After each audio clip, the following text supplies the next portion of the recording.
Chapter 1, The Arrival. The Stillwater Spa stood on the edge of a forgotten forest, nestled deep in the mountains where the wind whispered through pines and the skies seemed perpetually overcast. The brochure had promised an escape from reality, a haven of relaxation and rejuvenation far from the troubles of the world. To Lisa, it seemed like the perfect antidote to the stress that had consumed her life. She needed this. After the grueling months at work, the sleepless nights, and the strain of her crumbling relationship, the idea of a luxury spa retreat was irresistible. Stillwater Spa was unlike any resort she had ever seen. Its sprawling exterior was a blend of old-world elegance and modern design, stone walls that had weathered the centuries paired with sleek, modern glass additions. The mountains loomed behind it like sentinels, casting long shadows that made the air cooler, heavier. The lobby smelled of lavender and eucalyptus, the atmosphere serene, almost unnaturally so. Lisa felt herself relax as she checked in, her eyes wandering over the dimly lit corridors that seemed to stretch endlessly into the hotel's core. A gentle-voiced receptionist handed her a key with a soft smile. "Enjoy your stay, Miss Carver," the woman said, her tone too smooth, too practiced. "Remember, our spa operates around the clock, so feel free to visit at any hour." Lisa smiled, though something in the woman's eyes gave her pause. A flicker of something unreadable, like a shadow passing briefly across her face. She shook it off. She was here to relax, not indulge in her overactive imagination. Her room was on the third floor, with an expansive view of the forest. Inside, it was everything she could have wanted: plush bedding, soft lighting, and a bathroom that looked more like a private sanctuary. But as she unpacked her things, she noticed a subtle dampness in the air, a faint smell of mildew that seemed to cling to the walls. Ignoring the slight discomfort, she headed down to the spa for her first treatment, a deep tissue massage, followed by a mineral soak. The hallways felt strangely deserted as she walked, and the silence was thick, oppressive. When she arrived at the spa, the soft sound of water fountains greeted her, but there was no sign of any other guests. A single attendant met her with a blank expression and led her to the massage room without a word. As the treatment began, Lisa allowed herself to sink into the warmth of the massage table. She could feel her body loosening, her mind drifting. But just as she was about to fall into complete relaxation, she heard it, the faintest whisper. At first, she thought it was part of the ambient music, some kind of meditation track playing low in the background. But the voice was clear, distinct. It called her name. "Lisa." Her eyes flew open. The room was empty except for the masseuse, who continued working, oblivious. Lisa tried to shake off the unease, but something in the air had changed, thickened. "Lisa." The whisper again, closer this time, as though it was right next to her ear. Chapter 2, The First Night. That night, Lisa tossed and turned in her luxurious bed, but sleep wouldn't come.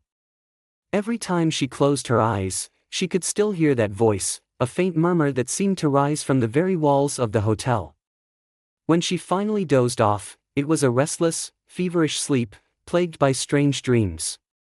She was walking through the spa, but it was different, older, decayed.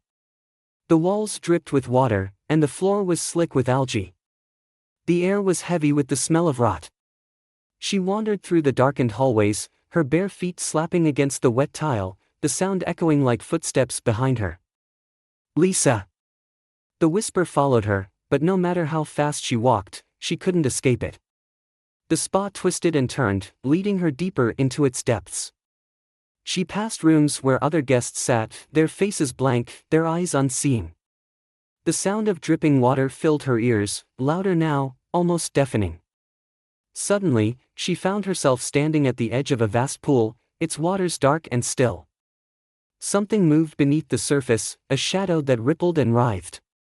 Before she could scream, a cold hand clamped around her ankle, dragging her into the black depths. Lisa woke with a gasp, her heart hammering in her chest. The room was still and silent, but the air felt wrong, heavy with a dampness that clung to her skin. She glanced at the clock, 3:13 a.m. Pulling herself out of bed, she walked to the window, hoping the sight of the forest would calm her. But as she pulled back the curtain, she froze. There, in the reflection of the glass, stood a figure. A woman, her face pale and dripping with water, stood just behind Lisa, her eyes wide and empty, her mouth twisted into a silent scream. Lisa spun around, but the room was empty. Trembling, she backed away from the window, her breath shallow, her mind racing. She could still feel the presence, like a weight pressing down on her. Something was terribly wrong with Stillwater Spa. Chapter 3, The Pool. The next morning, Lisa tried to shake off the lingering fear from the night before. She convinced herself it was just exhaustion, her mind playing tricks on her. The spa was supposed to be a place of healing, after all. Maybe she just needed to give it a chance. After breakfast, she decided to visit the main pool area, hoping that a swim might clear her head. The pool was an expansive, tranquil space, surrounded by floor-to-ceiling windows that let in the gray light of the overcast sky. The water shimmered, reflecting the dull light like polished glass. But once again, the spa was eerily empty. The only sound was the soft hum of the filtration system and the occasional drip of condensation from the windows. Lisa hesitated at the edge of the pool. The water looked inviting, but something about it felt wrong. Too still. Too dark. She shook her head, berating herself for being irrational, and stepped into the shallow end. The water was warmer than she expected, almost uncomfortably so. As she waded deeper, the sensation of being watched returned, stronger now, like unseen eyes were tracking her every movement. Halfway across the pool, the temperature dropped suddenly, the water turning icy. Lisa gasped, her limbs stiffening as a surge of cold radiated through her body. She tried to swim back, but something brushed against her leg. Her heart raced. It was just the current, she told herself, just the water shifting. Then it happened again, this time, firmer, like a hand grazing her skin. Before she could react, a force pulled her under. She thrashed, panic flooding her as her head went under the surface. The water was no longer warm or clear. It was black, thick, suffocating. She kicked wildly, but whatever had her was relentless, dragging her deeper into the abyss. Her lungs burned as she struggled for air, her vision blurring. Just as she thought she would lose consciousness, the grip released her, and she broke the surface with a gasp, choking and sputtering.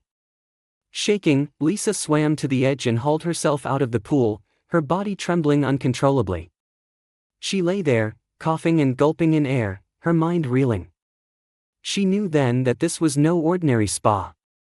Chapter 4, The History of Stillwater. Determined to find answers, Lisa spent the rest of the afternoon in the hotel's library. It was a small room, lined with bookshelves and dimly lit by flickering lamps. The air was musty, and the dust that clung to the volumes suggested that few guests ever ventured in here. She searched for any information about Stillwater Spa, anything that could explain the strange events of the past 2 days. After an hour of fruitless searching, she stumbled upon a slim, leather-bound book tucked away on the highest shelf. The title read simply, The Tragedy of Stillwater. Flipping through its pages, Lisa's heart sank as the story unfolded. The spa had been built on the site of an old sanatorium, a place where patients with waterborne diseases were once quarantined. The treatment had been brutal, immersion therapy in the natural springs beneath the building, meant to cleanse the body of disease. But many of the patients had drowned, their bodies lost to the dark, icy waters of the springs. The sanatorium had been closed after a tragic accident in which several staff members and patients had perished in a flood that had consumed the lower levels of the building. The bodies were never recovered, and the sanatorium was left to decay for decades before being repurposed into the luxury spa it was today. Lisa's hands shook as she closed the book.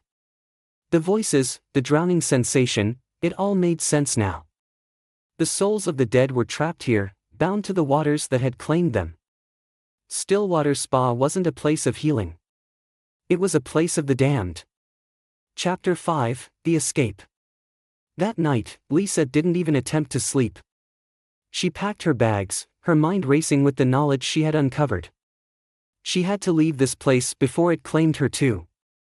As she made her way through the dimly lit halls, she felt it again, the oppressive presence, the air growing colder with every step she took. The whispers followed her, louder now, more insistent. Lisa! Stay!